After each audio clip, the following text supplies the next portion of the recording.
তাতে আছে সময়ের কাজটা সময়ে করাই ভালো, তার ফল নাকি ভালো হয়। তো এখানে রান্না করার পরে আমি গ্যাসটা আর ক্লিন করতে পারিনি সেদিন, আমার শরীরটা খুব খারাপই ছিল। তো আমি ভাবলাম একটু রেস্ট করি, খাওয়া দাওয়া করে ঘুম থেকে উঠে তারপরে গ্যাসটা ক্লিন করে তারপরে তো চা করব।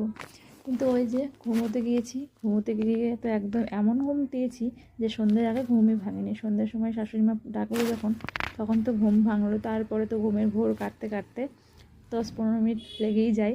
তো তারপরে রান্নাঘরে গিয়ে মনে পড়ছে গ্যাসটা তো ক্লিনই করা হয়নি। তাই এসে আগে গ্যাস ক্লিন করতে লাগলাম, তারপরে তো চা করব। গ্যাসটা ভালোভাবে ক্লিন না করলে রান্নাঘরটাও দেখে ভালো লাগে না, আর চা তো করা যাবে না, যেহেতু মাছ ডিম যাই হোক রান্না হয়। আর রান্না করার পর গ্যাস ক্লিন না করলে গ্যাসটা একদমই দেখতে খারাপ লাগে। যেমন আমরা বিছানায় থেকে উঠে সকালে বেডটা ক্লিন না করলে রুমটা যেমন আমাদের ভালো লাগে না, তেমনি কিচেনে আমাদের মানে গ্যাস ওভেন বা বেসিন বা বাসনের জায়গাগুলো ভালোভাবে ক্লিন না থাকলে সেটাও আমাদের দেখতে ভালো লাগে না। তাই এখানে তাড়াতাড়ি করে ঝটপট গ্যাসটা ক্লিন করছি। আসলে যত তাড়াতাড়ি দেখা যাচ্ছে তত তাড়াতাড়ি হয় না। আর আমি না রোজ এই ভিম বার দিয়ে পুরো গ্যাসটাকে ক্লিন করি, যাতে তেল চিটে ভাবটা একদমই না থাকে।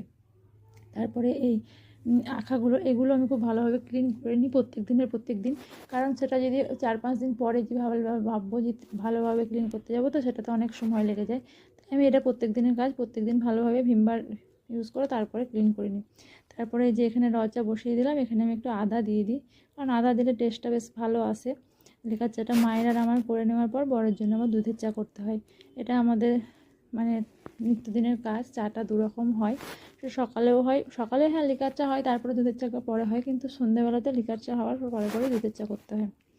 তাই ভাবছি যে একটু রেস্ট নিতে গিয়ে এমন ঘুম দিলাম যে সময় আর কাজটা করা হলো না।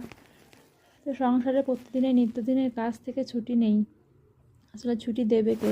স্কুল লাইফে যখন থাকতাম তখন তো একটা সময় পর ছুটি পেতাম, কিন্তু এখানে থেকে কোনো ছুটিই নেই।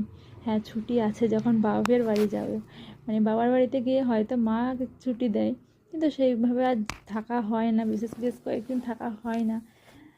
তো নিজের সংসার, এই যে সংসারে নিজের সংসার, এই সংসার জিনিসটা কীরকম না, কোনো ছুটি নেই, কোনো স্যালারি নেই, কোনো কিছু নেই, মানে সব কিছু করো, অথচ দিন শেষে সবার কাছেই হয়তো শুনতে হবে কি করো। এটাই হয়তো সংসার। যাই হোক, এখানে তোমাদের সঙ্গে কথা বলতে বলতে আমার চা করাও কমপ্লিট। তো এখন চা নিয়ে চলে যাচ্ছি রুমে। টাটা।